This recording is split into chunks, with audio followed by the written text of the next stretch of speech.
தமிழ்நாடு காவிரி விவசாயிகள் சங்க மாநில தலைவர் பழனியப்பன் கரூர் மாவட்டம் மாயனூர் கதவணையை தனது நிர்வாகிகளுடன் பார்வையிட்டார். பின்னர் செய்தியாளர்களை சந்தித்து பேசிய பழனி அவர், ஜூன் 12ஆம் தேதி மேட்டூர் அணையிலிருந்து காவிரி ஆற்றில் தண்ணீர் திறக்கப்படும் என்றனர். ஆனால் இன்னும் கடைமடை பகுதிகளில் தண்ணீர் செங்கிப்பட்டி, கூடலூர் பகுதிகளில் வந்தடையவில்லை. காவிரி குண்டாறு இணைப்பு திட்டம் நிறைவேற்றப்பட்டால் 7 மாவட்டத்தில் உள்ள சுமார் 12 லட்சம் ஏக்கர் பாசன நிலங்கள் பயன்பெறும் என்றார். விவசாயத்திற்கு தனி பட்ஜெட் போடும் தமிழக அரசு விவசாயிகளின் நலனை கருத்தில் கொண்டு இந்த திட்டத்திற்கு நிதியை ஒதுக்கி போர்க்கால அடிப்படையில் முடிக்க வேண்டும் என்றார். 4 முறை காவிரியில் வெள்ளம் கரை புரண்டு ஓடுகிறது.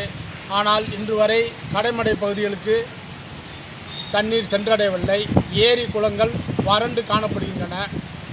கட்டளைக்கல் வாய்க்கால், மேட்டு வாய்க்காலில் முறையாக தண்ணீர் திறந்து கடைமடைக்கு செல்லவில்லை.